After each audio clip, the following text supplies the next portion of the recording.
Pagi Bapak Ibu sekalian, selamat datang di Philip Webinar edisi akhir pekan ini hari Jumat ya tanggal 4 Agustus bersama saya Aditya Nugroho dan rekan saya. Dengan Jenny. Selamat pagi Ibu Bapak. Ya, seperti biasa kita ingin konfirmasi lebih dahulu apakah gambar dan suara dapat terlihat dan terdengar dengan jelas. Oke, terima kasih Pak Iqbal, Pak Robertus Manuel, Pak Antonius dan Pak Dimas. Pak Piong juga. Baik, kita akan langsung mulai saja. Untuk sesi pertama akan dibawakan oleh rekan saya Kenny. Silakan Kenny. Ya, untuk hari ini kami mengindikasikan IHSG akan menguat terbatas, bullish moderate dengan support pada 5.751 dan resistance pada 5.840. Untuk market drivers hari ini, panel khusus dipimpin oleh Robert Mueller. Masih terkait Rusia ya. Jadi iya, ada semacam pembentukan pansus untuk menyelidiki dipimpin oleh Robert Mueller dan ya ini rangkaian drama ini masih bisa panjang berbulan-bulan, tapi kayaknya ini nggak terpengaruh ke bursa udah pasar modal Amerika ya. Jadi mereka udah mengapi angin lalu saja. Terbukti dari Dow Jones yang terus naik dan memecah rekor 22.000 meskipun S&P dan Nasdaq-nya turun ya. Iya. Jadi ini Dow Jones ditopang oleh saham-saham teknologi kenaikannya. Terus kemudian juga dari Australia gimana?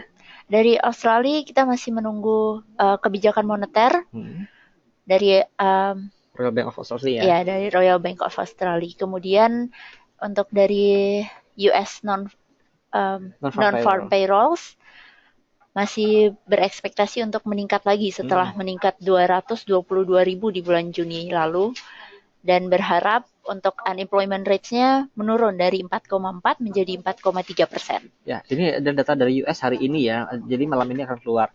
Nah, dari Indonesia sendiri kabarnya hari ini akan ada keluar rilis data GDP Q2 ya, tapi kalau jadwal awal sih hari Senin, cuman ada bilang ini hari Jumat, jadi kita masih mencermati bagaimana hari Jumat ini apakah keluar data GDP. Kalau keluar mudah-mudahan berita bagus, jadi bisa mendongkrak sentimen pasar secara keseluruhan ya kan ya. Iya.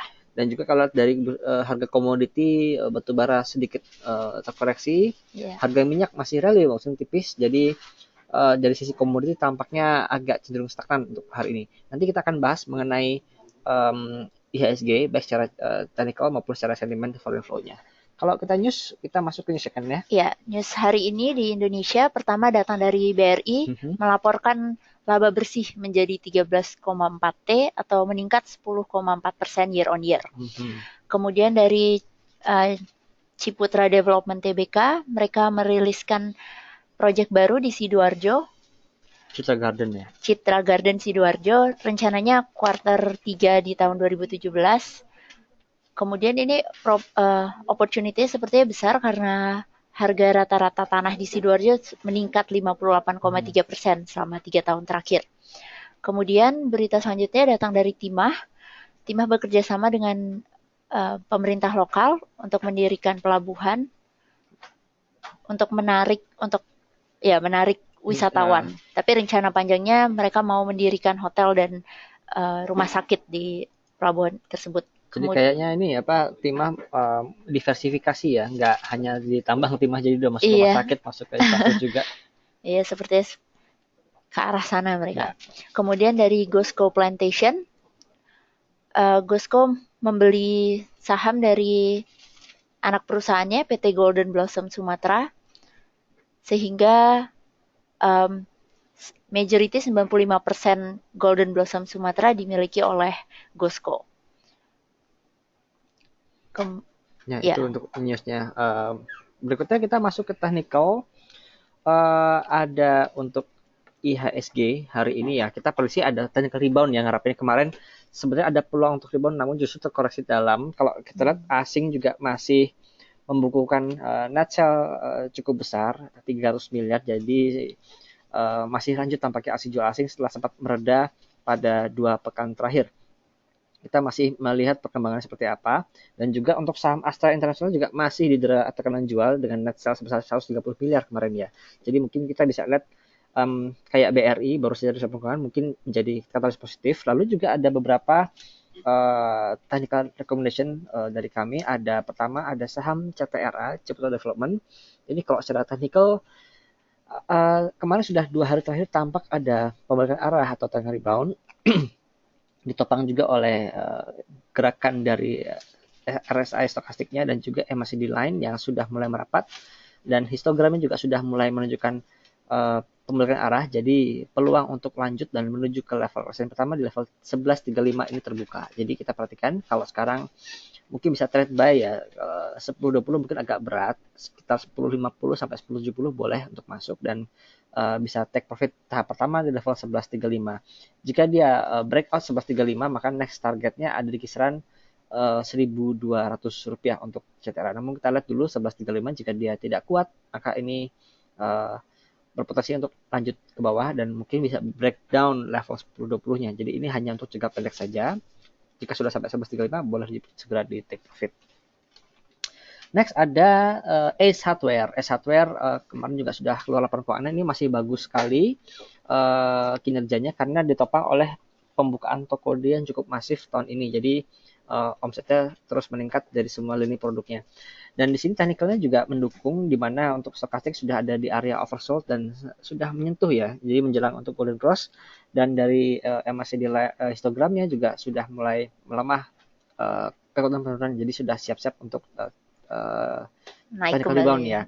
Kalau ada benar technical rebound, dia mematahkan MA20-nya di sekitar 11.20, maka next target ada di kisaran 11.60 yang mana merupakan level tertinggi sebelumnya dari Ace Hardware. Nah, kembali ke IHSG tadi, kita perhatikan hari ini, jika hari ini ada rebound namun tidak sampai melampaui MA20-nya atau di level 5.800, maka ini dalam jangka pendek berpeluang untuk kembali terkoreksi ya untuk IHSG ya. Jadi lagi-lagi untuk posisi hold belum pilihan yang tepat, hanya untuk trading sempit saja. Jika ada tarikan ke atas, itu saatnya untuk kita profit taking mungkin di saham-saham terutama yang asing masih menjualnya di saham seperti saham Astra International. Nah, khusus untuk Astra International kita masih menantikan saat-saat technical rebound karena sekarang ini masih meluncur ke bawah, kita belum tahu bottomnya berapa. Jadi jika ingin masuk ke Astra International sebaiknya tunggu sampai reda dulu tekanan jual. Karena kalau kita lihat dari RSI stokastik sudah flatline di bawah, jadi sudah mentok ini di bawah. Kita tinggal melihat harganya dibentuk di bawah di mana, baru kita bisa masuk. Karena kalau untuk grup Astra pantulannya bisa cukup kencang ya, cukup tinggi kenaikannya. Jadi bisa diperhatikan jika sudah ada sinyal untuk technical rebound, kita boleh ikut di saham Astra International. Ya, berikutnya kita memasuki sesi tanya jawab. Bagi Bapak Ibu yang memiliki pertanyaan, silahkan memasukkan di kotak yang tersedia. Dan pertanyaan pertama sudah pagi-pagi sekali, Pak Mas Agus. Ada ACES, RALS, GJTL, dan ASII. Nah, ini mungkin kita pilih 3 aja Pak ya. Ada ACES, RALS, dan ASII. Laporan keuangannya mereka bagus sebenarnya. Untuk ACES, Ace Hardware itu labanya juga masih naik cukup tinggi. Sebentar lagi kita akan rilis laporan keuangan untuk update report untuk ACES. Jadi Senin nanti kita akan bahas lebih banyak mengenai saham Ace Hardware. Tapi kalau lihat dari sekilas laporan keuangannya, dia ada kenaikan sales 18%. Jadi ini bagus meskipun sektor retail ini sedang didera penurunan dari beli ya. Tapi untuk Ace Hardware dan Ramayana ini masih bisa bertumbuh, di mana RALS ini pertumbuhan salesnya hampir 10%. Dan laba bersihnya juga naik. Tapi kalau Ramayana ini kita sekilas kemarin lebih karena efisiensi. Jadi pertumbuhan penjualan tidak terlalu besar, namun dia mampu menghemat biaya operasional, jadi bottom line atau laba bersihnya bisa meningkat tajam. Next ada Astra International. Untuk ASI ini fundamentalnya bagus. Kemarin laporan keuangan Q2-nya juga sudah keluar dan bagus. Ditambah lagi sektor otomotif memang masih so-so saja, tapi batu bara sudah mulai menopang, lalu juga alat berat juga sudah mulai mulai mengepul ya untuk yang alat berat penjualan beratnya sudah mulai naik lagi, dan juga sektor CPO juga mampu bangkit. Jadi tinggal drag down-nya besar dari otomotifnya, meskipun angka penjualan melemah tapi sebenarnya tidak buruk-buruk amat. Nah, kenapa asing banyak jualan di saham Astra Internasional? Mungkin satu, ada sentimen dari datangnya pesaing Avanza Xenia. Kita tahu Avanza Xenia adalah tulang punggung dari grup Astra. Kalau misalnya penjualan itu terpukul, ya dominasi Astra bisa tergerus. Siapakah pesaingnya? Kita ada Mitsubishi Expander ya kalau nggak salah namanya, dan juga dari Wuling. Nah, Wuling ini dan Expander memasuki segmen yang dikuasai oleh Avanza Xenia. Jadi itu mungkin dilihatnya sebagai ancaman yang cukup serius. Tapi kita lihat kedepannya, jika memang Avanza Xenia mampu bertahan dari gempuran Mitsubishi dan Wuling, harusnya bisa kembali pulih untuk saham Astra harganya. Demikian, Pak Mas Agus. Kemudian dari Pak Bambang untuk Iya, Gudang Garam dan Astra Internasional. Tadi Astra Internasional juga sudah sekilas kita jawab, Pak Bambang ya. Lalu Gudang Garam. Gudang Garam kemarin harganya meluncur cukup dalam nih ya. iya. Jadi memang kalau lihat dari laporan keuangan Gudang Garam,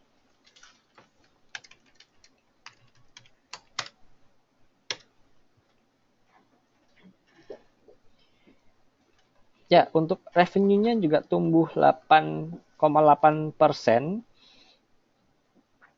Lalu juga dari bottom line, net profit juga tumbuh dari 2,8 T menjadi 3,1 T untuk semester 1 ini.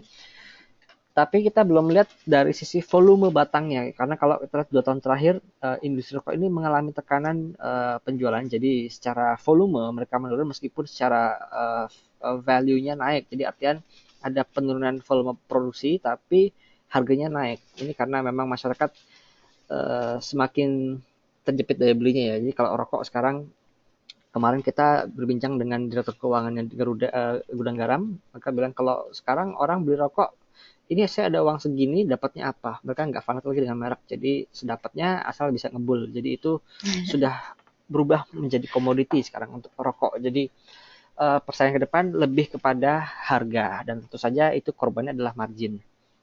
Demikian untuk Gudang Garam. Sebenarnya untuk Tanikel juga kemarin ada tarikan sedikit ya, mudah-mudahan ada technical rebound.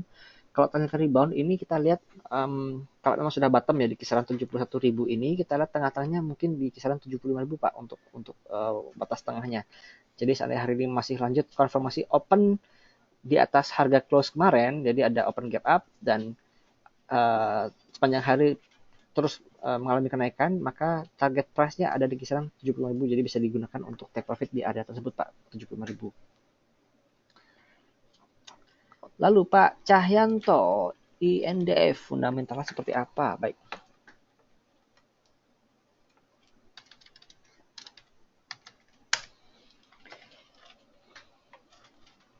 Ya, INDF kemarin akan menambah pabrik tepung lagi ya, kalau nggak salah 3 pabrik lagi, jadi untuk mengenjot dari bahan mentah, dan juga untuk anak usahanya ICBP-nya sebenarnya masih bagus, penjualan ini juga masih cukup bertumbuh ya.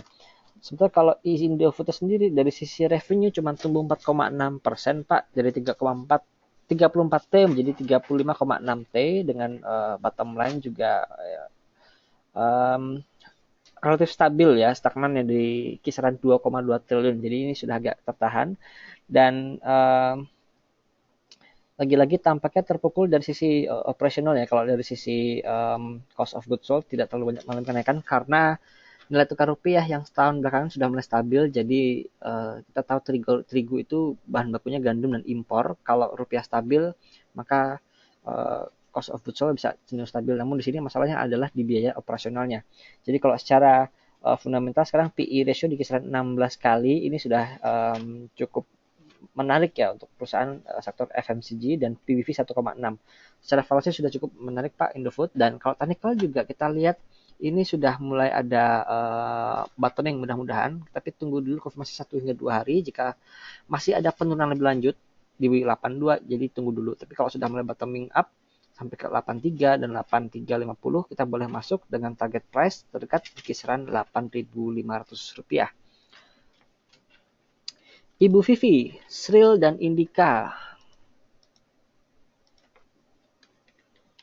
Serial juga kayak belum ada sentimen apapun. Kita lihat volume juga masih sliding down ya, jadi Masih rendah ya. sepi ya, dan juga MACD dan stokastik ini menunjukkan arah pelemahan. Kemarin close tepat di MA 20 hari. Jadi kita lihat ke depan mungkin akan ada sedikit di bawah MA 20 hari di kisaran 333, Bu. Kalau Ibu ingin masuk lagi, coba tunggu sampai sudah mulai melandai untuk indikator MACD line dan juga stokastiknya, dan paling tidak untuk MACD histogram sudah mulai agak membaik ya, tidak di area negatif begini. Jadi tunggu, masih wait and see untuk saham Sril. Kemudian Indi. Ya, Indika, saham batubara. Juga volumenya belum banyak bergerak ya, Kenny ya. Dan harga juga masih dalam rentang sempit di kisaran 815 hingga ke 900 rupiah, Ibu. Jadi masih coba ditradingkan di rentang itu saja dulu. Pak David, apakah saatnya sell untuk BJBR, BNLI, dan PTBA? Kalau pakai IMA, pakai yang berapa dan berapa? Oke, Pak David. Kalau pakai moving average, kita biasanya pakai yang 20 hari. Yang ini. Apa? BJBR ya. BJBR. Kita BJBR ya, pakai contoh ya. Nah, ini kita gunakan untuk IMA. Saya bisa pakai untuk 20 hari, 50 hari, 100 dan 200, Pak. Jadi ini untuk lebih mengkonfirmasi adanya perubahan tren dari satu saham. Kalau kita di sini, ini sebenarnya untuk kayak BJBR ini sudah cukup baik sebenarnya pada bulan Juni kemarin, namun kembali patah ke bawah di pertengahan Juli. Jadi ini hanya false alarm semata pada akhir Juni. Jadi kita bisa pakai untuk yang 20, 50, 100 dan 200 hari. Nah, khusus untuk BJBR kita lihat kemarin tarikan juga tidak banyak ya, dan ini baru menembus sedikit di atas MA 100 hari, tapi sudah kembali terkoreksi. Jadi mungkin bisa coba sell on strength per hari. Kalau ada penguatan sampai ke 2125 mungkin boleh lepas dulu saja, dan coba tampung lagi kalau sampai ke kisaran 2.000 rupiah mungkin ini di MA 200 harinya. Jadi untuk trading saja di saham BJBR. Next ada BNLI, ini juga cukup enak untuk ditradingkan sempit. Sekarang juga sudah di area, udah ada area ya. Ya, ini boleh trade sell dulu, Pak. Dan tampung lagi di MA 100 harinya nih. Kita lihat ini sekarang kisaran di 675 untuk MA 100-nya. Jadi mohon sabar, mungkin sepanjang pekan depan belum sampai ke sana. Jadi 2 pekan lagi ya baru sampai ya. Tapi boleh coba sabar tunggu di level 675 680 untuk boleh masuk di saham BNLI. Jadi sekarang sell on strength untuk rekomendasi, mungkin sampai 715 sudah bisa dijual untuk BNLI. Next ada PTBA. Batubara lagi ya? Batubara ini juga kita lihat sudah memuncak ya, tapi mungkin tidak akan serta-merta turun, Pak. Jadi kalau ingin hold sampai Senin boleh dulu kita lihat. Tapi kalau hari ini open sudah merah, nah boleh coba jual. Dan ini uptrendnya masih cukup kuat ya sebenarnya kan. Supportnya sih pertama di level 13.000, ini MA 20 harinya. Tapi kalau lihat dari MACD line sudah memuncak dan sudah mulai melemah juga. Jadi ya kayaknya tepat, Pak, untuk trade sell di saham batubara untuk saat ini, dan tunggu sampai ada sinyal masuk lagi untuk kembali trade buy di saham PTBA. Pak Gilang, review untuk saham Java, Harum, dan Sril. Sril tadi udah ya, mungkin kita bahas di Java dan Harum.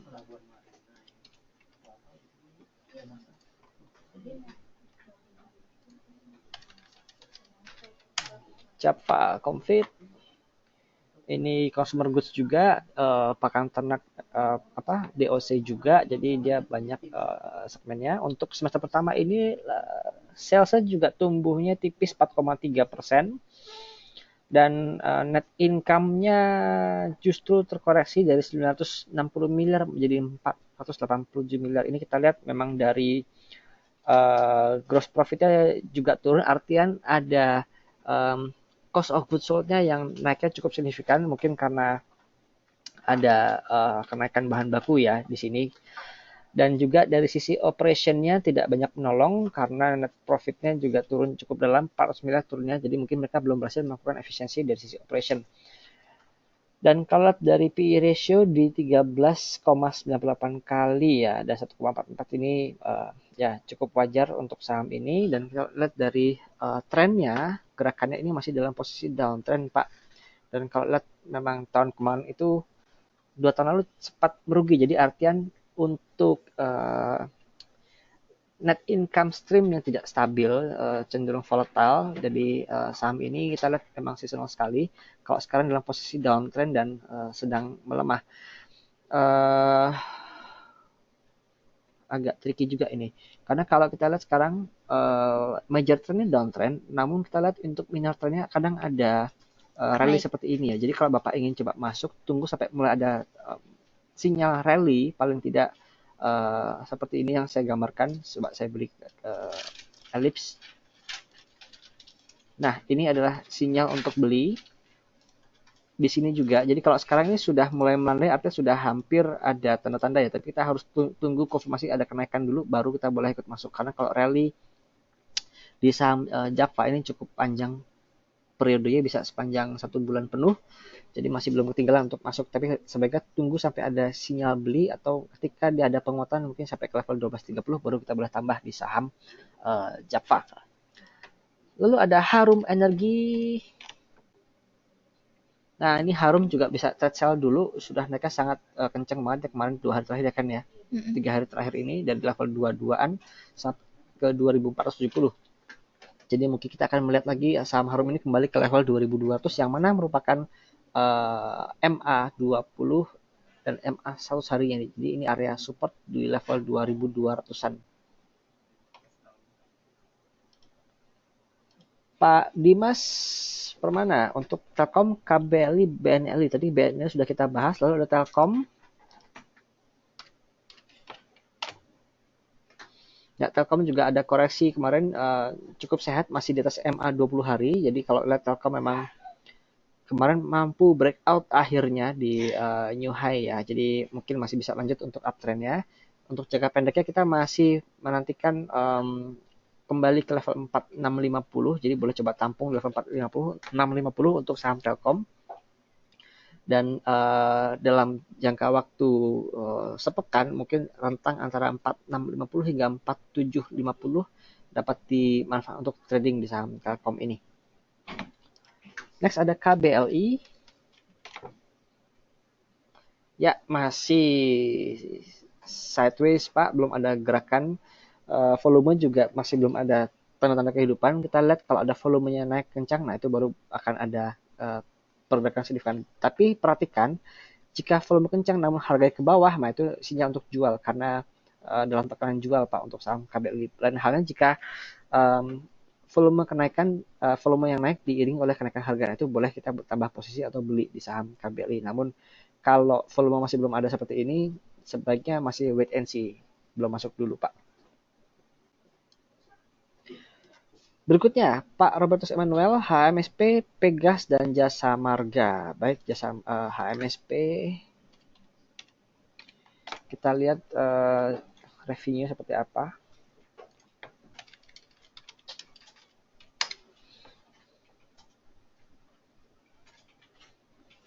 Ya, HMSP justru mengalami kontraksi untuk revenue-nya ya, dari 47T menjadi 46 triliun. Jadi kalau memang kelihatan pricing strategi dari HMSP ini belum bisa mengimbangi gudang garam, di mana kalau di pasar itu produk-produk dari HMSP dipandang lebih premium daripada gudang garam, dan itu menyulitkan dikala daya beli yang melemah seperti ini. Jadi artian orang akan switching dari yang premium ke yang biasa. Jadi itu yang agak memberatkan di HMSP. Kecuali mereka bisa memberikan pricing lebih agresif, tapi juga backfire adalah mengorbankan margin. Untuk net profit juga turun dari 6,1 T menjadi 6 triliun. Ini adalah sinyal kurang begitu bagus untuk HMSP, di mana juga kabarnya mereka sedang melakukan efisiensi cukup besar, jadi untuk mengkompensasi dari turunnya margin usaha. Nah, dari harganya sendiri HMSP ini kemarin ada ini apa HMSP ya? HMSP. Ya, sudah Oke, sudah patah ke bawah. Oh, saya lama nggak lihat saham ini sudah patah ke bawah ya. Sudah terjun itu, Mas. Iya, ini patah ke bawah dan mungkin akan ada technical rebound. Uh, ya, hari ini juga kita lihat ini kemarin sudah sebenarnya sinyal technical rebound, namun perlu diperhatikan lagi kalau hari ini bisa naik di atas 3.500 atau 3.600. Boleh coba masuk dengan target resistennya di level 3.660 hingga 3.700 rupiah. Jadi tidak terlalu lebar rentangnya dan kita ini tekanan jual cukup dalam. Mungkin ada sesuatu juga dengan Sampurna sahamnya. Next ada Pegas, ini sudah lama tidak bergerak, trennya juga masih downtrend dan kemarin sedikit ada riak-riak kecil. Nah, ini kita lihat dari MA yang biru ini adalah MA20 dan kalau dari MA20 ini menjadi semacam resisten, Pak. Kalau seandainya ada tarikan sampai ke kisaran MA20 sebaiknya kita jual dulu karena dalam fase downtrend seperti ini kita lihat untuk kenaikan melampaui level MA20 ini juga tampaknya berat ya, kecuali di tanggal 29 Mei kemarin sempat naik tinggi tapi itu tidak kuat, hanya sampai ke MA100 dan kembali turun kembali ke bawah. Jadi kayaknya untuk resisten pertama di MA20 harinya Pak di kisaran 2230. Next ada saham Jasa Marga. Ya, Jasa Marga juga menarik untuk tertunggu koreksinya kisaran MA20 lagi-lagi ini menjadi support kuat. Jadi ini saya banyak membahas MA20 jadi sekaligus kita bisa belajar bareng-bareng mengenai moving average. Jadi Bapak Ibu bisa otak-atik sendiri dengan poemsnya. Kalau pakai MA kira-kira untuk support resisten saham di mana. Nanti lama-lama seiring dengan jam terbang akan terbiasa dan bisa menganalisis sendiri dan itu bisa menjadi kebahagiaan sendiri Pak ya kalau kita bisa membuat analisis sendiri dan ternyata tepat. Nah, itu akan memboost semangat kita untuk tradingnya lebih semangat lagi. Nah, ini ini Jasa Marga juga supportnya di kisaran 5450 Pak. Jadi kalau based on moving average ini boleh tampung di kisaran 5450. Kalau lihat dari trennya ini masih cukup solid uptrendnya dan kemarin sempat ke 5.800 mungkin akan menguji level 6.000 sebagai level psikologis barunya setelah menembus level psikologis 5.000 rupiah. Demikian Pak Robert. Pak Andi Setiawan, mohon jelas Antam dan Timah. Aneka Tambang, saya lama nggak lihat fundamentalnya seperti apa Antam.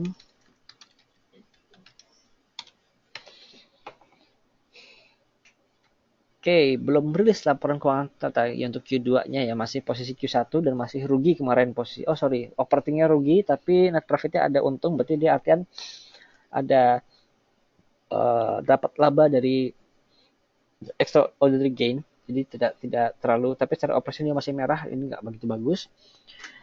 Harganya juga masih belum akan kemana-mana Pak, ini sedikit ada sliding downtrendnya ya. Jadi kalau ada tarikan sampai ke level 710 ini yang mana merupakan MA 100 ya. MA 100 ini boleh coba jual. Dan ini sudah breakdown Pak level 700. Ini kemarin psikologisnya kan 700 rupiah ya. Ini sudah breakdown jadi kurang begitu bagus. Jadi kalau Bapak ingin masuk tunggu dulu, masih wait and see. Kita melihat ada support di 600 di mana sempat jebol juga setelah dijebol 700 lalu.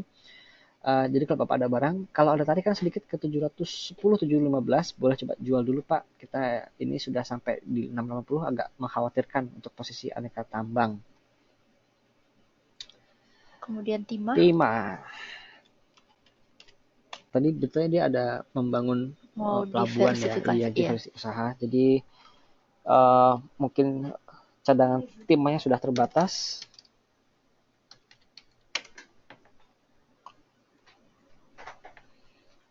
Ya, juga belum rilis laporan keuangannya, tapi paling tidak per Q1 dia sudah ada profit ya. Baik operation maupun dari net profit sudah ada profit dari posisi loss tahun lalu, jadi sudah mulai membaik fundamentalnya di Timah. Lalu juga dari chartnya, nah ini menarik sekali. Kalau lihat dari downtrend sudah cukup panjang dan ini sudah mulai kembali menanjak. tapi untuk MA20-nya belum mampu crossing MA50. Jadi kalau Bapak Ibu sekalian, moving average ini gimana cara bacanya adalah jika saling crossing antara MA yang beda hari ini, berarti ada perubahan tren. Kalau dari downtrend itu MA20 atau yang paling pendek itu paling bawah. Sementara MA yang paling panjang di sini 200 itu paling atas. Kalau mereka saling crossing dari bawah ke atas yang MA20 menembus MA100, MA20, MA50, berarti ada perubahan tren menjadi uptrend. Sebaliknya, jika dari posisi uptrend, MA20 dari atas menembus ke bawah, MA yang lebih panjang itu adalah sinyal untuk perubahan tren menjadi downtrend, jadi itu adalah sinyal jual. Nah, sekarang ini kita lihat sinyal beli tampaknya sudah mulai mendekati, namun kita belum confirm karena belum crossing ya Pak ya. Jadi masih tunggu. Kalau sekarang untuk buy on spekulatif boleh, tapi kita perlu lihat untuk sepekan 2 pekan ke depan apakah dia masih confirm melanjutkan penguatannya sehingga bisa menembus MA20 ini menembus MA50 harinya. Kemudian ada tamu. Ya, Pak Ahmad Irfan dia tamu Pegas dan Meko apakah bisa di hold? Oke, tamu.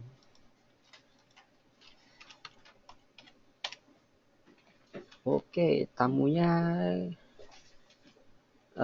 coba lihat fundamentalnya kayak gimana. Soalnya kalau saham IPO begini kita lihat gerakannya memang susah diprediksi. Ada yang fundamentalnya bagus tapi karena memang tidak digerakkan jadi harga stabil, stagnan. Kalau lihat sebaliknya dari ya atau vice versa. Ini kalau lihat dari fundamental full year 2016 dia merugi perusahaannya. Ya ini nggak untuk di hold Pak ya Pak, untuk spekulasi saja. Jadi melihat dari gerakannya ini hanya sepanjang dari IPO baru 1, 2, 3, 4, 5, 6 kali candlenya merah. Selanjutnya hijau selalu. Jadi cukup berisiko Pak, ini lebih baik untuk one day trade dan artian sore hari bersih, besok pagi mulai lagi. Jadi lebih aman untuk begitu di saham tamu, tidak untuk di hold. Pegas, kalau Bapak view-nya panjang boleh Pak hold, namun kita lihat sekarang sentimennya belum ada yang positif, jadi mungkin lebih baik di tradingan dulu saja, tunggu sampai sudah mulai sideways paling tidak baru boleh mulai hold di saham Pegas. Dan Jasa Marga, kalau Bapak view-nya menengah, kemudian Medco ya. Medco. Salah baca saya. Sudah faktor U ini. Ya, Medco juga ini jangka pendek mungkin trade sell dulu Pak. Kalau nanti kisaran di 2250 boleh coba tampung lagi di saham Medco ini. Kalau untuk jangka panjang masih agak question mark ya Medco ini. Kemarin memang plan corporate actionnya banyak dengan akuisisi sana sini, tapi kita harus lihat apakah akuisisi itu menghasilkan kontribusi yang positif buat perusahaan atau justru dengan biaya akuisisi yang besar justru membebani keuangan Medco-nya. Jadi ini masih kita lihat jangka panjangnya. Kami belum sarankan untuk hold dulu di saham Medco, hanya untuk trading saja Pak. Pak Amiruddin, PNBS, Penin Bank Syariah, oke, jeblok bawah lagi 110 ya. Ini kayak coba masih wait and see dulu Pak. Untuk PNBS kita lihat mungkin akan ada technical rebound dan technical rebound cukup tinggi peluang sampai ke level 125 mungkin ya. Tapi perlu dilihat jika dia breakout level 115 baru boleh ikut. Kalau masih di rentang 110, 112 ini masih akan di situ saja, belum ada gerakan signifikan. Jadi kalau Bapak ingin masuk trade buy di saham PNBS ini tunggu sampai ke level 11.15 jebol ke atas ya Pak. Kalau Bapak ada barang ya sementara boleh hold dulu atau bisa averaging down trading jangka pendek yang saham barunya untuk mengurangi kerugian yang nyangkut tadi. Di hold. Ya untuk di hold untuk PNBS kayaknya sih nggak apa-apa sih Pak. Untuk fundamental kita lihat ya, sebentar kita intip PNBS. Karena kalau dari perbankan besar memang sudah mulai ada perbaikan arah, namun bank-bank yang lebih kecil itu mereka mulai menghadapi kesulitan untuk menjaga NPL juga agak berat, dan di bank syariah NPF atau non performing finance-nya itu NPL untuk istilah bank syariah juga mulai merangkak naik. Itu yang perlu dimitigasi oleh perbankan syariah. Untuk RPBV 0,89, baik. ROE-nya 2%, ya agak-agak tipis ya untuk ROE-nya ini. Dan ini benar PNBS kan ya? Ya, PNBS. Ya, masih ada net profit tapi tidak terlalu besar. Kalau Bapak untuk hold, mungkin boleh coba lihat bank-bank yang size-nya lebih besar dan valuasi lebih menarik. Kalau Bapak coba stick di PNBS ya, ini bolehlah harga cepat ini ya kan. Kalau ada tarikan kenceng, lumayan secara persentase sampai 130, berarti 30% ya kenaikan harga sahamnya. Pak Lian, SMDR. Kemarin ini kalau nggak salah stock split ya.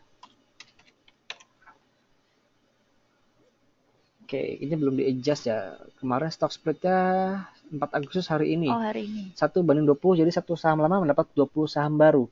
Nah, kalau SMDR ini sebenarnya secara fundamental baik. Di antara perusahaan pelayaran, coba saya update dulu ya. Oke, ya sudah update. Untuk revenue stabil, ya stagnan lah di 2,7 T. Net profit juga turun dalam dari 172 miliar menjadi 44 miliar. Ini lebih karena tampaknya lagi-lagi operating cost-nya yang membengkak ya. Jadi membebani laba. Tapi untuk perusahaan pelayaran ini termasuk dari sedikit perusahaan yang masih bisa membukukan laba ya SMDR ini. Masalahnya di SMDR dulu adalah dia volume, artinya sangat-sangat tidak liquid. Dulu bid offer hanya 1-2 lot, lalu puluhan lot, jadi tidak bisa banyak bergerak. Mudah-mudahan dengan stock split ini berimbas positif dengan semakin liquidnya saham, bisa semakin atraktif gerakannya di saham SMDR. Ini kalau kita lihat dulu memang gerakannya segitu-gitu aja, tidak gitu banyak dinamikanya di sini ya. Untuk emiten pelayaran yang leader ada SMDR, lalu juga Temas kalau nggak salah.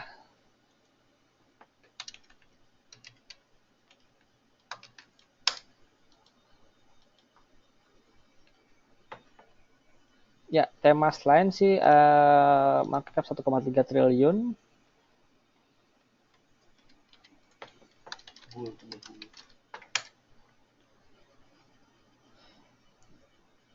Ya, Temas ini juga net profit cuma 11 miliar ya.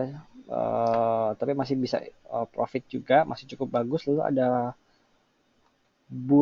Buana Listia Tama.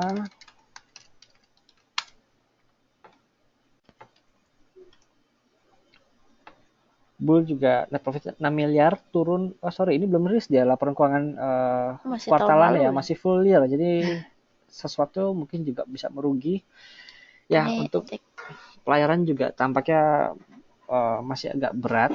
Ini ada program tol laut dengan subsidi, tapi tampaknya masih belum bisa mendongkrak industri pelayaran kita, Pak. Jadi masih kita cenderung avoid dulu untuk saham-saham pelayaran. Satu, kecuali kalau sektor migas bisa bangkit lagi. Nah, saham-saham seperti Sochi ya. Sochi itu yang banyak mensuplai untuk perusahaan migas itu bisa bangkit. Itu yang dilirik. Tapi dengan catatan sektor migas harus bangkit dulu. Kalau migasnya juga masih tiarap seperti ini ya, kita pelayaran yang lain juga masih akan so-so saja ini, Pak. Demikian Pak Amiruddin. Sepertinya sudah habis pertanyaannya. Iya, tampaknya sudah habis. Kita akan cukupkan webinar untuk akhir pekan ini. Kita lihat hari ini apakah asing masih jual atau tidak. Kalau sudah mulai net buy ya boleh kita hold position. Demikian, terima kasih atas atensi Bapak sekalian. Selamat pagi dan salam cuan.